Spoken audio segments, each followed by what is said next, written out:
Assalamualaikum warahmatullahi wabarakatuh. Teman dimanapun Anda berada, selamat bergabung kembali di Ruang Tengah Podcast Teropong Media. Bersama saya Fajar Wira, saya hadir untuk menemani Anda dengan sejumlah topik yang menarik yang di setiap edisinya Ruang Tengah akan menghadirkan tamu-tamu yang tentunya membawa informasi-informasi yang siapa tahu Anda butuhkan. Seperti di hari ini, kita akan berbicara tentang dana pensiun, investasi hidup nyaman untuk semua profesi. Seperti kita tahu, teman, bahwa yang namanya pensiun bisa jadi juga merupakan sebuah keniscayaan, ya. Untuk Anda yang berpikir bahwa pensiun itu hanya milik PNS atau mereka-mereka yang bekerja di sebuah perusahaan, itu ternyata bisa dikatakan salah juga. Karena Anda yang seorang pewirausaha pun tentunya membutuhkan dana pensiun karena tidak selamanya kita bisa bergantung kepada keluarga ataupun orang-orang terdekat. Nah, seperti apa pengelolaan dana pensiun yang harusnya kita bisa lakukan agar hidup kita lebih aman, nyaman, dan juga tentram? Kita akan berbincang dengan tamu-tamu saya dari Otoritas Jasa Keuangan. Sudah hadir di samping saya ada Ibu Utari Ningsih Putri Wiryo Haryono. Beliau adalah dari pengawasan Lembaga Jasa Keuangan 5. Halo, Teh Utari aja saya panggil. Iya, siap, Pak. Saya panggilnya Akang atau Bapak nih? Saya Om aja.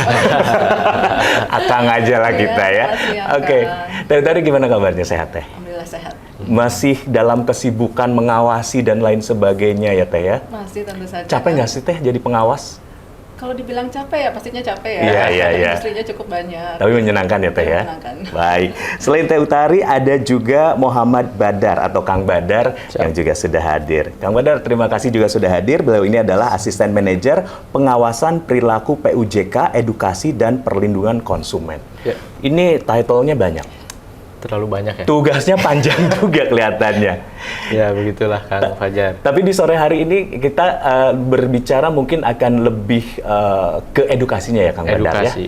Oke. Kita mencerdaskan masyarakat aja. Nah, itu dia tugasnya berat, tugasnya yang memang dibutuhkan agar masyarakat tercerahkan. Iya. Baik. Kang Badar dan juga Teh Utari, kita berbicara tentang dana pensiun. Tapi sebelum kita masuk ke perbincangan inti kita mengenai hal ini, mungkin bisa dijelaskan kembali seperti apa OJK itu. Walaupun teman-teman OJK sebetulnya bukan pertama kali hadir di Ruang Tengah Podcast Teropong Media, tapi tidak ada salahnya kita refresh kembali. Mangga, dari Teh Utari mungkin silakan bisa menjelaskan lebih lanjut tentang OJK. Mangga.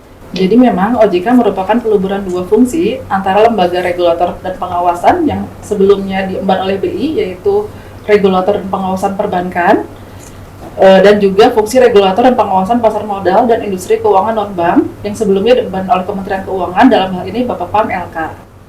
Oke, kalau sebetulnya manfaat langsungnya dengan adanya OJK ke masyarakat sendiri seperti apa tuh? Teh, boleh mungkin juga sedikit disinggung juga. Kalau dulu misalnya di BI dan Bapak Pam LK itu kan hanya fungsi regulator dan pengawasan. Nah, kalau di OJK ini ada fungsi yang baru, yaitu keedukasi dan perlindungan konsumennya, seperti itu kan. Jadi memang berbicara tentang edukasi dan juga perlindungan konsumen ini mungkin juga terasa sekali ke masyarakat ya, betapa OJK memiliki peran penting untuk masyarakat itu sendiri.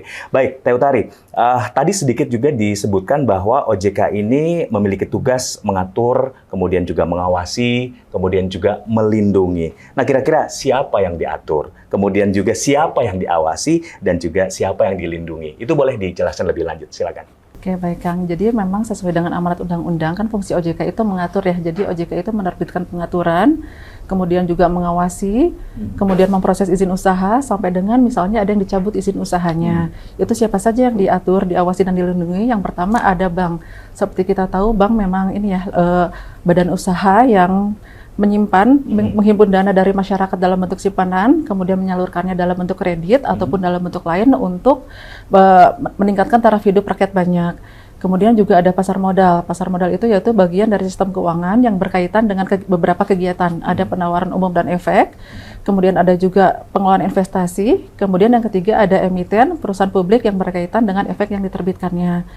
Kemudian ini yang paling banyak sektornya adalah lembaga keuangan non-bank. Ini apa saja lembaga keuangan non-bank? Itu yang pertama ada perasuransian. Perasuransian ini apa? Merupakan perusahaan-perusahaan asuransi yang melakukan penghimpunan dana dalam bentuk premi dari masyarakat, kemudian menyalurkannya jika terdapat kerugian baik itu material maupun nyawa seseorang gitu ya di masa yang akan datang. Kemudian juga ada perusahaan reasuransi. Perusahaan reasuransi ini merupakan perusahaan penanggung ulang dari perusahaan asuransi. Kemudian juga ada broker, mungkin kalau Akang juga pernah dengar. Kemudian juga ada jasa aktuaria dan perusahaan penilai kerugian atau loss adjuster. Kemudian yang kedua juga ini nanti ada ini terkait dengan dana pensiun yang akan kita bahas nanti, yaitu badan hukum yang mengelola dan menjalankan program yang menjanjikan manfaat pensiun. Kemudian yang ketiga juga ada lembaga pembiayaan, yaitu badan usaha yang melakukan kegiatan pembiayaan dalam bentuk penyediaan dana dan atau barang modal. Kemudian ada lembaga jasa keuangan lainnya yang cukup banyak ya, ada pergadaian, lembaga penjaminan, lembaga pembiayaan ekspor impor, perusahaan pembiayaan sekunder, perumahan, dan ada juga yang baru kita awasi juga penyelenggaraan layanan pendanaan berbasis teknologi informasi atau biasa kita kenal dengan Pindar. Jadi memang OJK itu memiliki tugas yang cukup berat karena yang diawasi juga tadi Teh Utari sudah sampaikan listnya cukup panjang dan lain sebagainya. Tapi saya ingat di masyarakat itu sendiri ketika berbicara tentang OJK adalah ketika kalau mereka harus berurusan dengan pinjol misalnya ya, barulah keinget tuh, oh OJK, kita harus mengadu ke OJK dan lain sebagainya. OJK memiliki pamor ketika pinjol istilahnya naik daun. Ya. Bahkan beberapa waktu yang lalu ada yang gara-gara pinjol bunuh diri dan lain sebagainya. Disitulah OJK berperan ya untuk memberikan pengawasan kemudian juga perlindungan kepada masyarakat. Nah, di luar itu sebetulnya OJK juga memiliki satu peran yang tadi seperti Teh Utari sampaikan, adalah salah satunya mengawasi tentang mereka-mereka yang terkait dengan dana pensiun. Nah, ini seringkali tersisihkan karena highlight-nya adalah si pinjol itu. Ya. Nah, boleh cerita tentang dana pensiun itu sendiri, Teh Utari mungkin. Kenapa, sepenting apa dana pensiun ini harus dimiliki oleh masyarakat? Jadi dana pensiun itu, Kang, sesuai dengan SE OJK nomor 4 tahun 2024 merupakan badan hukum yang memang mengelola dana masyarakat untuk memang kemudian dikelola untuk memberikan manfaat sesuai dengan yang dijanjikan. Jadi bisa kita bilang dana pensiun ini merupakan simpanan atau investasi untuk masa depan ketika kita sudah masuk masa usia pensiun. Dan memang kalau untuk dana pensiun ini ada beberapa Kang ya, ada beberapa tipe. Mungkin yang pertama ada dana pensiun pemberi kerja. Itu dana pensiun yang didirikan oleh satu perusahaan untuk karyawan di perusahaannya. Nah, dana pensiun pemberi kerja ini juga ada dua tipe ya, Kang ya. Ada manfaat pasti dan iuran pasti. Itu bedanya apa? Kalau untuk manfaat pasti ini manfaatnya sudah ditentukan di awal. Jadi pesertanya dapat berapa itu sudah ditentukan di awal. Biasanya rumusnya itu ada formula gaji terakhir dikali masa kerja dan persentase tertentu. Nah, karena manfaatnya sudah dijanjikan di awal, di situ kan pasti ada risiko investasi ya. Nah, itu yang menanggung adalah pemberi kerja atau perusahaannya. Nah, kemudian untuk tadi yang kedua ada dana pensiun pemberi kerja iuran pasti, itu yang ditentukan di awal adalah iurannya. Nah, biasanya sih besarnya iuran misalnya 5% dari gaji ditambah 5% dari perusahaan atau pemberi kerjanya. Nah, itu karena iurannya sudah ditentukan di awal, nanti berapa manfaatnya itu ditentukan dari hasil iuran dan pengembangannya. Jadi itu resikonya lebih kepada di peserta kalau untuk dana pensiun iuran pasti. Kalau dana pensiun tadi yang manfaat pasti kan iurannya kalau resikonya lebih ke pemberi kerja atau perusahaannya.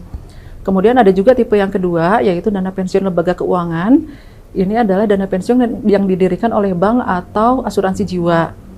Nah, ini pesertanya bebas, kan tidak harus karyawan di perusahaan tersebut, tapi bisa untuk masyarakat umum. Jadi untuk masyarakat misalnya yang merupakan pekerja bebas, pedagang, atau pekerja informal, itu bisa join di dana pensiun lembaga keuangan. Karena memang ini peruntukannya juga untuk masyarakat umum. Jadi si dana pensiun ini boleh dibilang itu tadi ya, satu bentuk investasi ya yang memang harus sebetulnya dimiliki oleh masyarakat.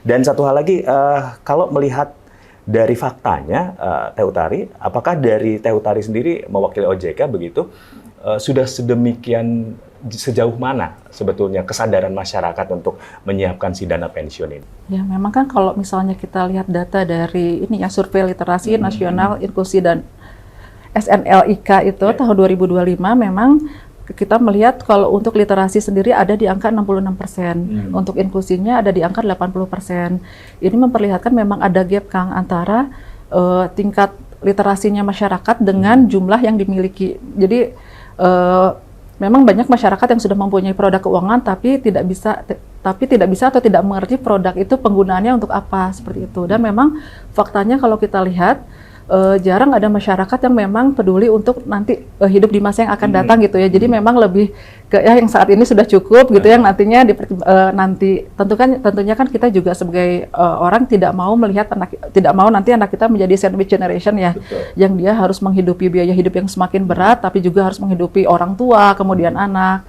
Nah, jadi mungkin pentingnya dana pensiun lebih ke situ. Oke, jadi boleh dibilang masyarakat masih mendapatkan, istilahnya masih memiliki literasi yang masih rendah ya terkait dana pensiun. Jadi dana pensiun ini boleh dibilang juga nggak jadi satu prioritas untuk mereka ya. Karena mungkin juga ada yang berprinsip, ntar juga anak ngebiayain, santai aja kali gitu kan. Tapi ternyata nggak seperti itu. Dana pensiun itu memiliki peran sangat penting dalam kehidupan masyarakat. Oke, nah kira-kira kalau melihat dari literasi yang boleh dibilang cukup rendah ini, Teh Utari ataupun nanti Kang Badar bisa tambahkan, sebetulnya penyebabnya apa ya? Kok orang Indonesia itu santai gitu ngadepin dana pensiun? Kalau melihat orang-orang luar gitu ya, pensiun itu benar-benar mereka menikmati hidup. Betul. Mereka naik cruise, keliling dunia, naik apalah gitu ya, kapal pesiar dan lain sebagainya. Orang Indonesia mah kalau udah pensiun teh, ya gitu aja gitu di kebon, udah cukup. Kira-kira apa sih penyebab literasinya, kesadarannya rendah gitu? Mungkin gitu ya, kayak kalau masyarakat kan beranggapan dana pensiun itu cuma bisa dilakukan atau diikuti oleh PNS, pekerja kantoran. Betul. Memang masih banyak masyarakat yang belum teredukasi bahwa siapapun bisa ikut dana pensiun, seperti itu. Oke, Kang Badar mungkin ada sedikit tambahan juga, silakan. Jadi kalau ini secara luasnya ya, secara nasional memang literasi kita masih rendah. Kalau di orang Sunda kadang bilangnya gini, Kang, kumaha engke atau engke kumaha gitu ya. Itu kan antara dua hal itu ya, betul, Kang ya. Betul. Jadi kadang banyak yang masih mikir kumaha engke we gitu ya. Betul. Sedangkan kita harus memikirkan kalau kata luar negeri mah engke teh kumaha gitu. Jadi jangan sampai kita hanya menganggap hidup itu jangan melihat hari ini saja gitu, Kang. Karena banyaknya di masyarakat Indonesia itu yang saya lihat dan berdiskusi juga dengan akademisi bahwa Indonesia itu masyarakat masih beranggapan fokus kita tuh pemenuhan di yang sekarang, sedangkan di yang masa depan gitu belum ada. Makanya banyak yang punya resep keuangan, pengelolaan keuangan tuh yang baik di mana sih? Gitu. Oke. Berarti memang kaitannya juga sama literasi tentang finansial itu sendiri ya, Kang ya? Betul. Karena banyak orang juga termasuk saya masih nggak terlalu mikirin tuh tentang literasi keuangan tuh seperti apa, kemudian pengetahuan tentang pengelolaan keuangan yang baik dan benar itu seperti apa. Betul. Yang penting menghitung berapa masuk, berapa keluar, ada sisa buat nabung. Betul. Jadi nabung kadang-kadang nggak prioritas. Masih mending ya. Oh, masih kalau mending, ya? masih mending kan kalau ngitung nabung masuknya berapa gitu ya, masuk berapa, keluar berapa. Kadang nggak dicatat. Jadi timpang tindih. Kalau misalnya selaku pelaku usaha ya, tumpang tindih nanti ada yang harusnya buat modal malah jadi kepake buat pengeluaran gitu. Nah, itu dia. Jadi kalaupun misalnya teman masih memiliki istilahnya sistem keuangan yang masih sederhana, setidaknya juga ya udah lebih lumayan lah ya. Dibanding orang yang cuma nerima, ngabisin tanpa nggak tahu gitu. Nah, ini yang justru berbahaya teman kalau kita berbicara tentang kebiasaan begitu ya. Mungkin Anda, saya termasuk orang yang istilahnya memang tidak terlalu berpikir jauh tentang dana pensiun. Ternyata sudah dijelaskan tadi oleh Teh Utari dan juga Kang Badar dari OJK bahwa betapa pentingnya untuk memiliki secure dalam urusan keuangan, termasuk si dana pensiun ini. Nah, kita berbicara tentang manfaat dari si dana pensiun itu sendiri. Mungkin Kang Badar bisa jelaskan juga manfaat dari dana pensiun agar masyarakat juga semakin, oh iya ya benar, manfaatnya banyak ternyata. Betul. Silakan. Baik, teman. Jadi di sini kan kita sharing ya, Kang Fajar. Nah, saya di sini mungkin memang terlihat muda, Kang ya, belum mau pensiun. Tapi saya juga dapat informasi sharing dari senior saya, dari orang tua saya, dari keluarga saya. Jadi di OJK itu, Kang, udah ada pimpinan kami yang pensiun, Kang. Nah, beliau itu punya dana pensiun tidak hanya satu ternyata, Kang. selain dari yang diberikan oleh OJK gitu ya, antara pemberi upah dan juga yang mandiri, beliau juga ternyata punya dana pensiun sendiri. Nah, manfaatnya apa gitu ya? Nah, ini manfaat yang memang sudah dirasakan oleh beliau gitu. Beliau itu bisa dapat gaji lah kalau kita bilang ya tiap bulan. Padahal udah pensiun, nggak kerja nih. Jadi tanpa hasil usaha, tanpa usaha apapun, dia selalu dapat uang itu tiap bulan. Memang cara pencairan pensiun ini bisa dua. Apakah diambil sekaligus, tapi maksimal 50% ya, nanti selebihnya dibayarkan bulanan. Atau memang inginnya dibayarkan bulanan terus, supaya seolah-olah mendapatkan gaji gitu. Nah, ini penting teman, karena menurut kami, nanti betul tadi, jangan sampai menjadi sandwich generation ya, untuk anak-anak kita gitu ya, atau saudara-saudara kita gitu. Jadi harapannya, kita hidup di masa tua itu, betul kata Kang Fajar tadi, bisa menikmati hidup ya. Jangan sampai kita di usia tua itu harus tetap bekerja keras ya. Memang bekerja itu tetap ada yang mengerjakan ya, penting gitu ya. Betul. Untuk bekerja. Passionnya di situ, tapi kan dari sisi pemasukan juga harus tetap aman dan nyaman gitu. Betul. Ya. Gitu mungkin dari Teh Utari ada yang ingin ditambahkan manfaat pensiun. Ya, memang itu kalau untuk dana pensiun perlunya, kenapa kita perlu dana pensiun gitu ya, itu untuk menjaga kemandirian kita di masa tua nanti. Kan tentunya kita tidak mau membebani anak, keluarga, ataupun orang lain gitu ya, ketika kita sudah tidak produktif lagi bekerja. Kemudian juga untuk memenuhi kebutuhan hidup kita. Kemudian juga kan kalau kita usia semakin tua, risiko kesehatan juga semakin bertambah ya Kang ya. Dan nah, dana pensiun bisa membantu mencukupi itu Kang. Oke, jadi lagi-lagi ini sebetulnya kaitannya dengan diri kita sendiri ya, yang memang harus prepare sebaik-baiknya untuk menghadapi hari tua. Salah satunya juga karena memang ketika kita sudah tidak produktif, apalagi yang harus kita lakukan begitu. Karena lagi-lagi kebutuhan mah jalan terus. Jalan terus. Kalau misalnya kita udah nggak punya kebutuhan mah nggak masalah, nggak punya dana pensiun ya.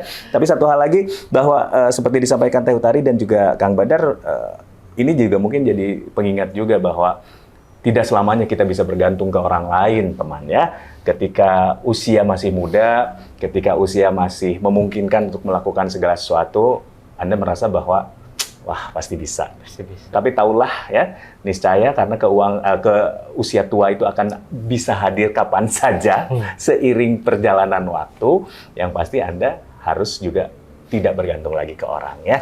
Oke, itu salah satu manfaat dari dana pensiun itu sendiri terkait dengan kesehatan, kemudian juga pemenuhan kebutuhan hidup ya. Nah, saya juga dengar terkait dengan inflasi, maksudnya apa? Kalau si dana pensiun ini bisa dijelaskan? Menghadapi inflasi, katanya salah satu manfaat. Apa tuh?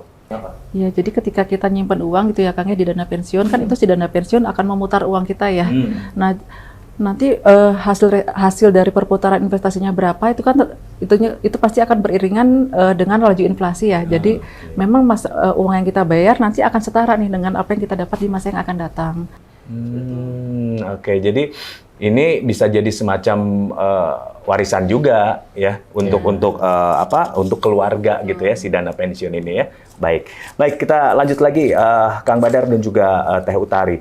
Nah, berbicara tentang si dana pensiun ini, gimana caranya supaya kita bisa mulai sadar untuk menyisihkan sebagian dari pendapatan kita? Ya. Jadi kalau dana pensiun ini memang harus disisihkan, bukan disisakan. Sanesesana gitu ya. Jadi teman, menurut financial planner ada studi bahwa resep pengelolaan keuangan itu banyak. Jadi resep itu tidak hanya harus di dapur ya, Kang Fajar ya. Betul. Tapi resep pengelolaan keuangan dengan baik dan benar itu ternyata ada resepnya. Nah, yang pertama itu 10%. 10% dari 100% tentunya ya. 10% itu untuk dana sosial. Contoh zakat ya, infak sedekah untuk bagi yang muslim, atau misal dana sosial aja ke masyarakat sekitar, tetangga gitu ya, untuk membantu. Lalu juga 20% untuk dana tabungan atau investasi. Nah, ini yang penting. Kenapa? Karena tadi kata Kang Fajar, kadang kita pengeluarannya dulu berapa, terus pemasukannya dulu berapa, pengeluaran, terus sisanya berapa gitu ya. Baru kita tabung. Ternyata kita itu harus menyisihkan dulu. untuk tabungan atau investasi. Ya, ya. Kan kalau berbagai macam instrumen investasi banyak lah ya. Mau ke dana pensiun salah satunya, mau ke pasar modal atau bentuk lainnya gitu ya. Nah, atau hanya nabung atau deposito, ya silahkan saja gitu. Setiap orang punya preferensi masing-masing. Jadi itu baru 30%. Ya. Lalu 30%-nya lagi maksimal untuk hutang. Nah, ini yang kadang suka lupa. Ini kadang sisa juga ya. Bisa bayar, bisa pinjem tapi nggak bisa bayar. Harusnya sudah disisihkan dari pemasukan 30%. Jadi kalau punya uang pemasukan 10 juta, berarti 3 jutanya untuk pembayaran hutang atau kewajiban lah ya.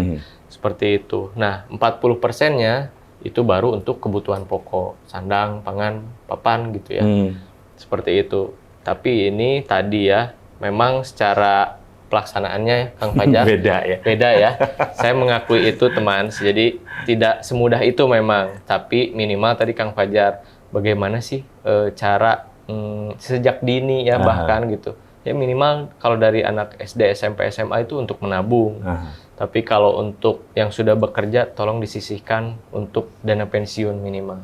Jangan sampai hanya mengandalkan dari perusahaan, tapi kita juga ada dana pensiun mandiri lah untuk menambah tadi ya ketenangan kalau kata Mbak Utari ya di sisa masa pensiun kita. Gitu. Ini formula rumus dari yang tadi disampaikan oleh Kang Badar ini sebetulnya ini berlaku umum atau gimana nih?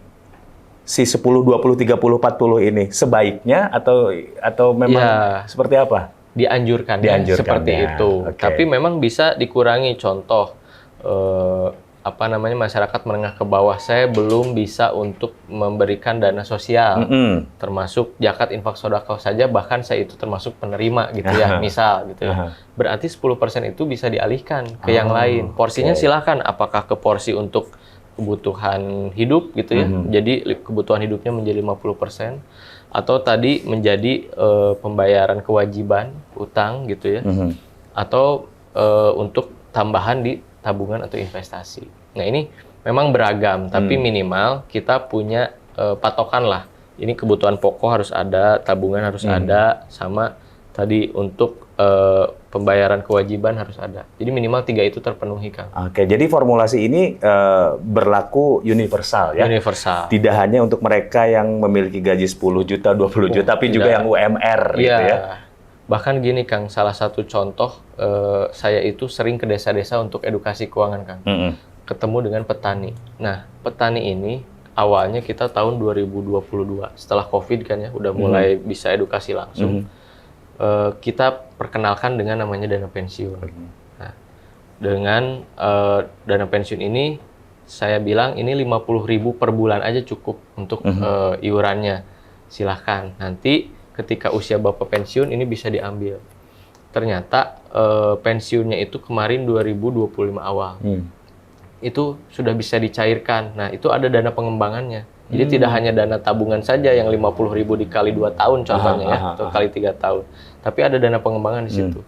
Menurut petani itu cukup besar gitu. Jadi hanya 50.000, Kang. Kan kalau punten ya, kalau ada yang merokok gitu ya, kadang kan 50.000 itu 1 bungkus rokok. Betul. Sedangkan ini 1 bulan untuk membayar uang pensiun gitu. Jadi kalangan masyarakat menengah ke bawah sampai siapapun ini boleh pensiun. Jadi tadi kata Mbak Utari, tidak hanya untuk PNS, dan kalau sekarang yang lagi ramai tidak hanya untuk anggota dewan ya. Jadi gitu, dana pensiun itu untuk semua. Iya, betul. Jadi terutama berarti kan perbincangan kita ini juga harusnya bisa lebih mengingatkan, menyadarkan mereka-mereka yang memang tidak memiliki sama sekali dana pensiun ya.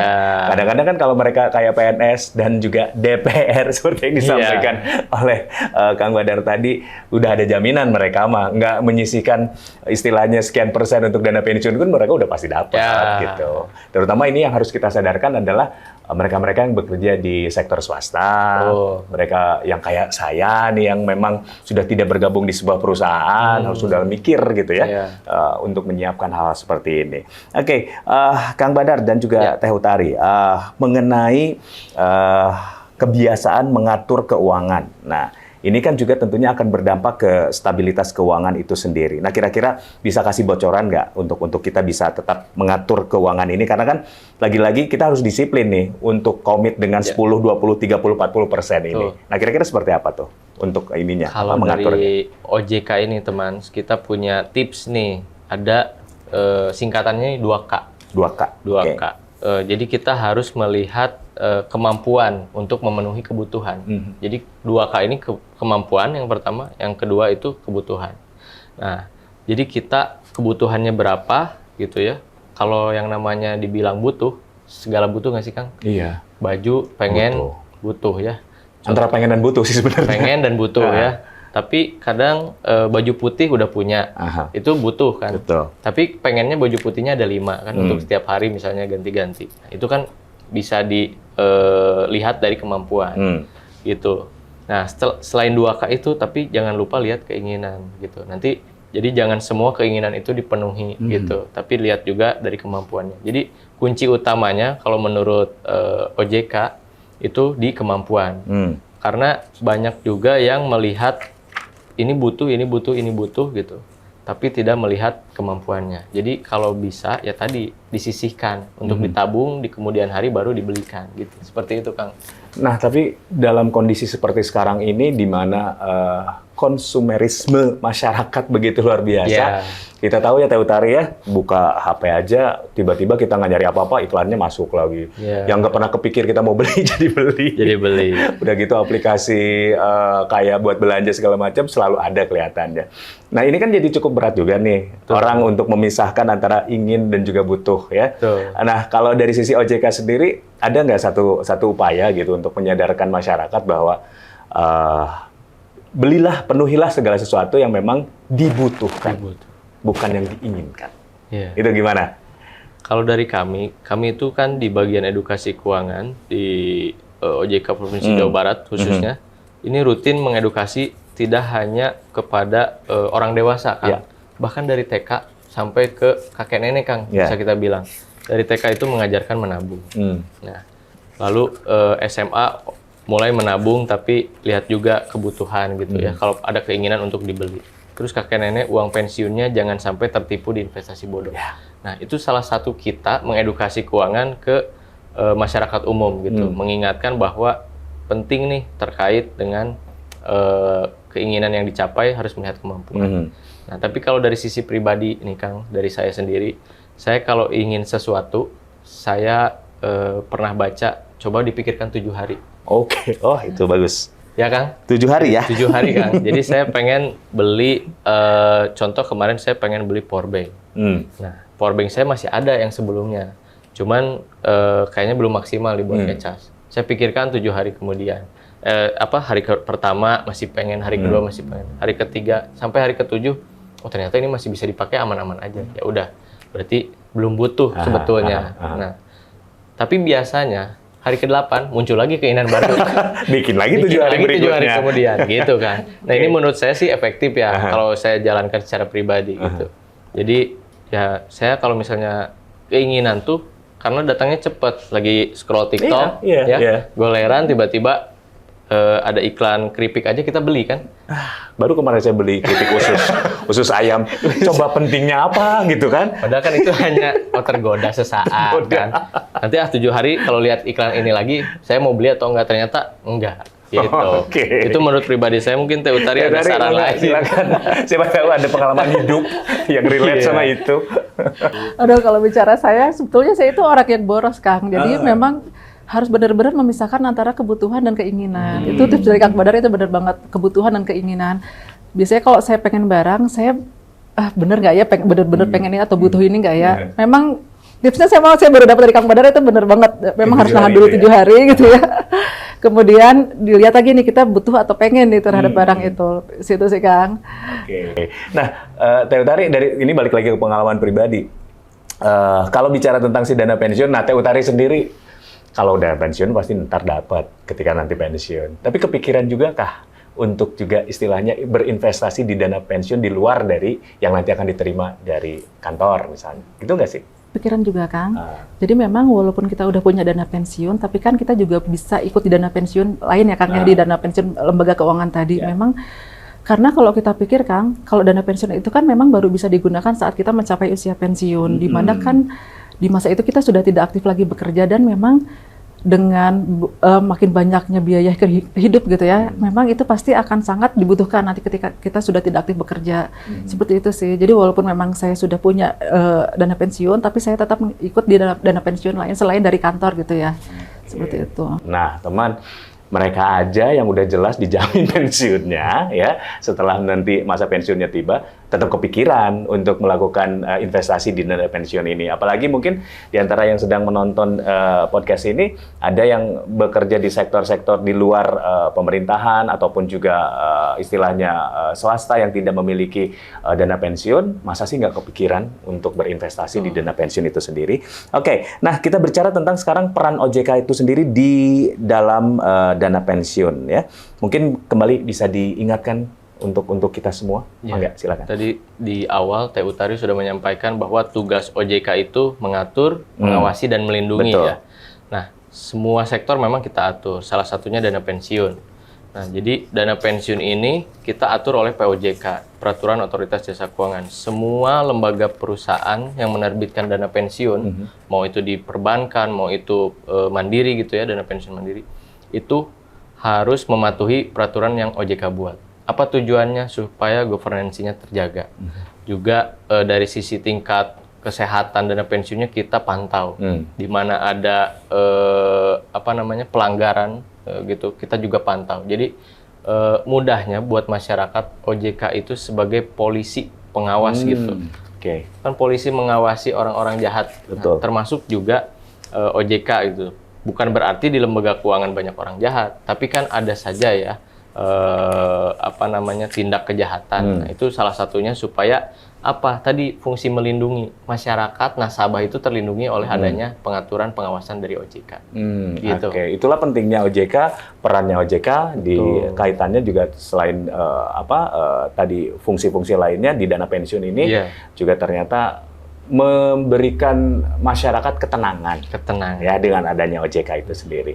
Nah, kalau bicara tentang dana pensiun yang aman, amanah dan nyaman, mungkin teman-teman nggak bisa menyebutkan begitu brandnya apa gitu. Tapi setidaknya masyarakat bisa dikasih bocoran milih dana pensiun atau investasi dana pensiun itu yang harus seperti ini kualifikasi. Jadi kalau untuk memastikan dana pensiun yang aman, dicek saja Kang di WhatsApp OJK ataupun di websitenya OJK. Kenapa? Jadi yang pertama dipastikan itu 2L nih. Kita punya singkatan lagi nih ya. 2L yaitu legal dan logis. Legalitasnya dipastikan. Selama itu diawasi oleh OJK, masyarakat akan terjamin dan terlindungi gitu ya. Tapi pastikan juga kadang ada oknum yang menawarkan lembaga produk keuangan gitu ya. Tapi bukan berasal dari produk keuangan tersebut. Jadi tidak resmi lah gitu, tidak beridentitas asli. Jadi pastikan 2L tadi ya, legal dan logis gitu ya. Manfaat yang diberikan itu logis secara logika gitu ya, untuk dari sisi keuntungan, dan juga pastikan legal bahwa perusahaannya diawasi oleh Otoritas Jasa Keuangan, dan juga ketika ada mendapatkan penawaran gitu oleh orang gitu, pastikan bahwa itu memang terdaftar di lembaga keuangan tersebut. Seperti itu. Oke, karena sudah jadi jaminan ya ketika kita cek legalitas di web ataupun juga di WhatsApp-nya OJK, kita sudah terdaftar, masyarakat sudah boleh dibilang ya sudah aman gitu ya. Ya. Oke, jamin ya. Ya, karena kalau dari sisi produk, jadi jangan khawatir. Ikuti dana pensiun, gitu kan ya Kang. Cuma kalau tadi Kang Fajar sampaikan, kami tidak bisa mendorong 1 atau 2 lembaga dana pensiun, tapi itu kan ada di preferensi masing-masing masyarakat. Silahkan dilihat profil masing-masing dana pensiun, investasinya kemana gitu ya, terus di bidang apa. Nah itu silahkan dilihat oleh masing-masing, preferensinya mau ke yang mana. Oke. Bicara tentang nomor WhatsApp yang mungkin bisa jadi layanan konsumen untuk OJK, boleh di-mention? Boleh. Untuk nomor WhatsApp-nya silakan. Jadi di OJK itu, teman, kami punya layanan WhatsApp. Namanya itu kontak 157. Nah, nomor WhatsApp-nya itu 081 157, 157, 157. Jadi 157-nya 3 kali. Kalau mau telepon langsung, curhat langsung gitu ya, nanya-nanya, itu bisa langsung telepon ke 157. Nah, di WhatsApp itu teman bisa chat langsung, misal contoh Bank X, Bank A, Bank B. Nanti muncul Bank A adalah bank yang diawasi oleh Otoritas Jasa Keuangan. Atau dana pensiun A itu adalah dana pensiun yang diawasi oleh Otoritas Jasa Keuangan. Seperti itu. Karena dia chatbot sifatnya, jadi pasti langsung auto reply. Tapi kalau misalnya ingin ngobrol juga dengan customer service OJK, itu nanti di situ ada pilihan menunya di WhatsApp. Seperti itu Kang Fajar. Jadi nomornya juga boleh dibilang teman gampang diingat. Sekali lagi nomor layanan konsumen OJK ini di 081 157 157 157 ya. Kemudian kalau mau telepon langsung ke 157. Ya, jadi kalau misalnya ada permasalahan dan lain sebagainya terkait dengan lembaga keuangan, bisa mengadu ke OJK. Betul. Mbak Utiri langsung ngangkat nomor teleponnya. Operatornya kebetulan ke Kang Badar. Bukan. Baik, tadi sudah dijelaskan oleh Kang Badar ya, agar masyarakat aman dan tidak tertipu ya ketika ingin menginvestasikan sejumlah dananya di dana pensiun. Mungkin Teh Utari bisa tambahkan lagi kira-kira hal apa lagi yang perlu kita perhatikan biar perasaan nyaman dan aman ini juga kita bisa rasakan. Ya, jadi tadi ya Kang ya, ketika kita sudah memilih misalnya dana pensiun mana kita akan berinvestasi, nanti untuk selanjutnya kan biasanya nih dari dana pensiun akan menyampaikan nih nomor rekening mana nanti ketika kita akan membayar iuran. Nah itu perlu dicek ketika misalnya itu nomor rekeningnya adalah nomor rekening pribadi, itu patut dipertanyakan Kang, karena memang harusnya itu atas nama perusahaan atau dana pensiunnya. Kemudian juga kita sebagai konsumen yang rajin scroll HP gitu ya, tentunya kita harus jaga jempol kita nih, jangan sampai ketika misalnya kita scroll ada iklan bahwa dana pensiun ini telah berizin dan diawasi OJK, langsung kita klik kemudian tergiur gitu ya dengan manfaat yang akan kita peroleh nanti. Nah itu juga diharapkan gitu bisa jaga jempol kita nih, jadi jangan asalah kita untuk ngeklik kemudian untuk daftar ke dana pensiun seperti itu. Teh Utari, bicara tentang fungsi dari ataupun tugas dari Teh Utari sendiri mengenai pengawasan, sejauh ini banyak yang masih nakal untuk hal-hal seperti ini? Sebetulnya kalau untuk yang masih nakal itu ada saja Kang, gitu ya. Makanya memang kalau kita nih melihat simptom atau misalnya red flag gitu ya dari dana pensiun, langsung kita biasanya panggil ketika misalnya kita lihat ada dana pensiun yang mulai agak menyimpang gitulah ya, langsung kita panggil, atau kadang juga sampai ada yang kita kasih surat peringatan gitu Kang. Tapi juga sebetulnya bukan hanya kita lihat pelanggarannya kan, bahkan ketika misalnya investasinya mengalami penurunan, itu biasanya udah mulai kita panggil. Misalnya kita tanya, ini kenapa investasinya bisa turun? Karena kan kita pun mau menjaga masyarakat di masa yang akan datang dapat return yang maksimal gitu ya Kang ya, seperti itu. Oke, kalau dari divisi pengawasan, punishment seperti apa biasanya kalau menghadapi lembaga keuangan yang bermasalah? Tergantung pelanggarannya Kang ya. Jadi terkait pelanggaran memang sudah diatur di POJK-nya masing-masing gitu ya. Misalnya ada keterlambatan penyampaian laporan, itu sudah ada ketentuannya, sanksinya apa yang diberikan seperti itu. Terkait dengan edukasi juga memang dana pensiun itu diwajibkan untuk menyampaikan misalnya laporan edukasi dan literasi, dan ketika tidak dilakukan kita juga akan mengenakan sanksi seperti itu. Dari sanksi-sanksi itu sendiri, mereka kan bisa aja ya setelah disanksi ataupun mungkin di-ban si salah satu nama lembaga keuangannya, muncul lagi yang baru. Misalnya berganti nama dan lain sebagainya. Sesulit ataupun semudah apa berganti-ganti nama dari lembaga keuangan dari pengamatan Teh Utari sendiri? Kalau misalnya kita lihat ya Kang ya, memang kalau untuk lembaga jasa keuangan yang sudah dicabut izinnya, dan misalnya kemudian ada yang mengajukan perizinan baru gitu ya, itu pengurus, pemegang saham, pengurus itu dalam arti direksi ya, Dewan Komisaris, bank sahamnya itu kita lakukan FPT Kang, Fit and Proper Test. Jadi memang sebelum mereka bertugas untuk melakukan pengurusan atau pengelolaan terhadap lembaga jasa keuangan, itu kita Fit and Proper Test terlebih dahulu. Kita lihat juga background mereka seperti apa, riwayat pekerjaannya seperti apa, kemudian kemampuannya mereka seperti apa, lebih ke seperti itu. Jadi memang untuk sebelum mereka untuk mengoperasikan suatu perusahaan atau dana pensiun, memang kita Fit and Proper Test terlebih dahulu. Oke. Sejauh mana OJK memediasi ketika terjadi misalnya ada kecurangan-kecurangan? Karena sebetulnya misalnya kecurangan itu bisa mungkin saja terjadi walaupun misalnya kayak tadi lembaga keuangannya terdaftar legal, tapi ternyata yang mainnya pribadi gitu, misalnya marketingnya dan lain sebagainya. Ketika itu terjadi ada kecurangan, memediasi antara si korban dengan pelaku gimana caranya si OJK? Sejauh mana bisa membantunya? Ya mungkin saya izin jawab ya Kang terkait fungsi perlindungan konsumen di sisi betul, OJK gitu. Jadi kita memang ada portal perlindungan konsumen, namanya itu aplikasi portal pelayanan perlindungan konsumen. Itu memang websitenya terbuka untuk umum ya teman, jadi bisa diakses lewat kontak 157.ojk.go.id gitu. Nah di situ kita bisa laporkan apabila ada sengketa masalah dengan lembaga keuangan, tapi yang berizin dan diawasi oleh OJK.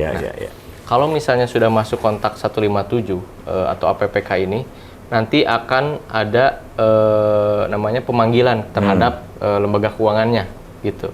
Nanti setelah dipanggil, maka ada SLA-nya kapan harus ditindaklanjuti. Nanti kalau masih belum selesai ditindaklanjuti, kita pertemukan di kantor OJK untuk dimediasi gitu. Apakah kesalahannya dari perusahaan atau kesalahannya dari oknum. Meskipun oknum, kita akan bantu untuk ditegaskan kepada aparat penegak hukum. Gitu. Jadi kita bekerja sama juga, tidak hanya dari sisi OJK gitu. Itu Kang Fajar. Jadi memang tidak dilepas juga pada akhirnya ya masyarakat, karena OJK istilahnya memiliki fungsi-fungsi tadi yang sudah disebutkan, tidak dengan maksud untuk istilahnya mengendorse lembaga keuangan tertentu, tapi ketika terjadi masalah lepas tangan gitu ya, tetap diawasi dan juga dimediasi ya. Itu pun kalau terjadi masalah. Karena fungsi pelindungan konsumennya tetap kita tekankan gitu. Betul. Tadi boleh diulang untuk aplikasi portal perlindungan konsumennya, websitenya di www.157.ojk.go.id. Oke ya. Jadi tinggal masuk ke website yang tadi sudah disebutkan oleh Kang Badar, dan tentunya juga bisa langsung mengadukan ataupun permasalahan apa yang dihadapi. Ya teman, tadi sudah dijelaskan oleh Teh Utari dan juga Kang Badar terkait kalau misalnya teman menghadapi permasalahan dengan satu lembaga keuangan tertentu. Tadi sudah disebutkan ya, ada website namanya kontak157.ojk.go.id. Itu bisa disampaikan permasalahan apa yang sedang dihadapi. Kang Badar, terkait tentang permasalahan ini, mungkin juga zaman yang sekarang ini kan memang semakin luar biasa ya, ketika sosial media dan lain sebagainya begitu merajalela, seringkali banyak orang terkena scam juga, ya, penipuan dan lain sebagainya, bahkan dari dating apps sendiri gitu ya, tiba-tiba ngirim duit segala macam. Nah kalau hal-hal seperti ini gimana OJK bisa membantu? Ya, jadi kami itu bersama regulator lainnya ya, OJK, Bank Indonesia, aparat penegak hukum, termasuk Komdigi, pada tahun 2024 akhir tahun itu meluncurkan website namanya Indonesia Anti Scam Center atau disingkatnya IASC. Nah ini websitenya ini berfungsi untuk menerima aduan-aduan dari masyarakat terkait penipuan gitu ya, khususnya yang bertransaksi melalui rekening. Seperti itu. Ya, jadi bisa dibantu ya. Betul. Secepat apa reaksinya nanti kita? Jadi pertama ketika dia melaporkannya di bawah 3 jam nih secara data ya Kang ya, karena baru berjalan kurang lebih 1 tahun. Secara data ketika dia lapor di bawah 3 jam, itu rekening penipu itu langsung kita blokir. Artinya dana kita yang masuk ke penipu masih ada dong di situ. Nah, nanti diproseslah selanjutnya oleh aparat penegak hukum bahwa betul ini secara data, secara histori memang tertipu gitu ya, dan ini penipunya. Dikejar penipunya gitu ya untuk dari fungsi aparat penegak hukum.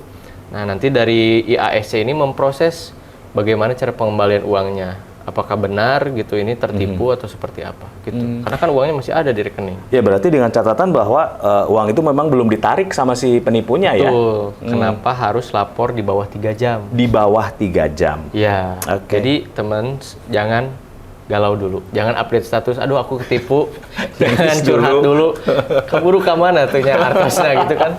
Gitu. Jadi kita harus langsung lapor. Jadi galaunya nanti setelah lapor baru boleh galau, boleh curhat gitu Kang. Karena itu pengalaman secara data ada juga uang yang kembali gitu, 30%. Nah, 70%-nya galau dulu, 30% langsung lapor. Ya, oke, jadi sebaiknya memang disarankan di bawah 3 jam. Di bawah 3 Berarti jam. harus memang reaksi cepat ya. Iya, karena kan penipu pas dapat uang, wah masuk nih 50 juta, langsung tarik kan. Betul, Tapi betul. kadang ada yang, nanti aja, gitu. Penipu kan ada kan. Jadi kita akan langsung blokir tuh rekening penipunya. Oke, jadi memang sudah disiapkan lah sebetulnya berbagai antisipasi ya. Betul. Dari OJK sendiri terkait tentang penipuan atau scam dan lain sebagainya. Oke, Kang Badar, sejauh ini dari pengalaman Kang Badar di divisi edukasi, apa yang paling sulit mengedukasi masyarakat? Tentang apapun lah. Ya, masyarakat ini betul tadi kata Teh Utari ya, punya sebetulnya rekening, punya sebetulnya dana pensiun atau tabungan segala macam, tapi disimpan di bawah baju, jadi nggak digunakan. Jadi uang tuh tetap aja disimpannya di bawah risbank gitu ya, di bawah baju segala macam. Nah, terus kadang mereka itu menolak untuk digitalisasi. Ya. Ya, sama ada kalau saya ke desa-desa ini bilangnya malu untuk ke bank. Padahal ya karena katanya saya dengan penampilan gini, nabung itu saya cuma punya uang 20.000, apakah bisa menabung? Ini contohnya ya. Sedangkan bank itu tidak tidak menolak uang berapapun gitu. Jadi selalu menerima gitu. Mau 5.000 nabung 1.000 bisa. Kalau di desa-desanya belum ada layanan perbankan atau layanan lembaga keuangan lainnya, kita itu OJK mendorong kepada perbankan untuk punya program Laku Pandai, layanan keuangan tanpa kantor.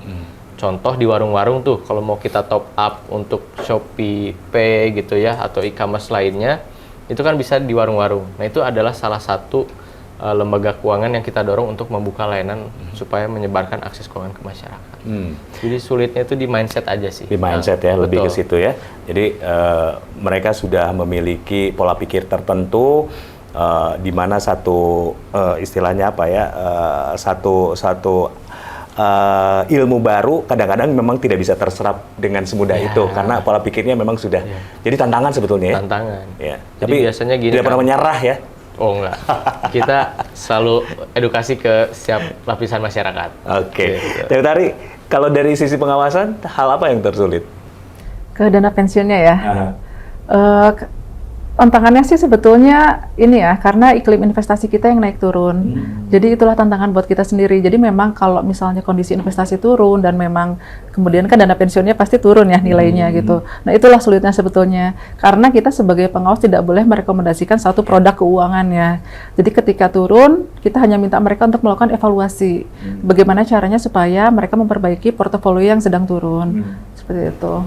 Ada nggak upaya dari tim pengawasan istilahnya memang untuk mengumpulkan masyarakat, ya kaitan juga dengan edukasi juga gitu, memberikan istilahnya dari OJK ya, kelas khusus begitu untuk masyarakat yang istilahnya ingin tahu lebih lanjut terkait tentang dana pensiun ataupun juga investasi-investasi lain. Ada nggak kira-kira?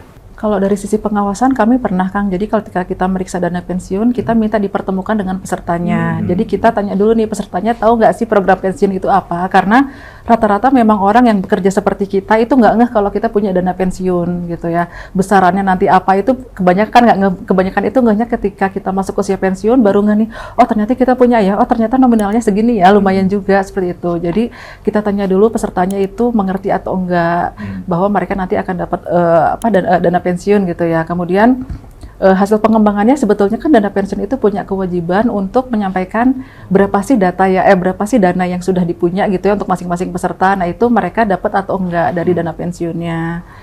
Kemudian mereka juga mantau nggak kinerja dana pensiunnya, lebih ke situ Kang kalau untuk dari sisi pengawasan ya. Iya. Untuk selalu diingatkan juga ke masyarakatnya ya, biar mereka juga bisa tenang gitu ya.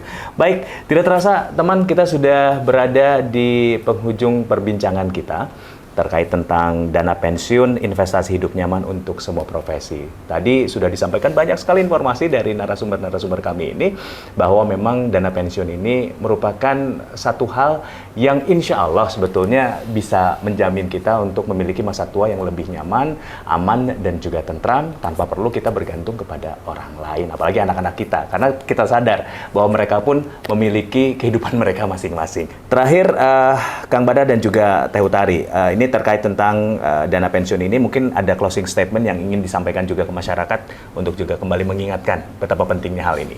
Dari Kang Badar dulu, Mangga, silakan. Ya, Jadi tadi ya, dana pensiun itu salah satu produk lembaga keuangan yang diawasi OJK. Jadi jangan takut, jangan khawatir selama lembaga keuangan tersebut diawasi dan berizin di OJK. Jangan lupa dicek di 081 157 157 157. Oke, Teh Utari, mangga silakan. Jadi bagi teman yang sekarang masih dalam usia produktif, jika kita ingin hidup nyaman, mandiri di masa yang akan datang atau di masa tua nanti, ikutlah dana pensiun. Dan tentu saja ikutlah dana pensiun yang aman, yang terdaftar dan diawasi oleh otoritas jasa keuangan. Baik, sekali lagi terima kasih Teh Utari, terima kasih Kang Badar. Sami-sami. Sudah berbagi informasi dengan kita semua dan tentunya juga teman-teman yang saat ini juga nonton di podcast Ruang Tengah di Teropong Media ini.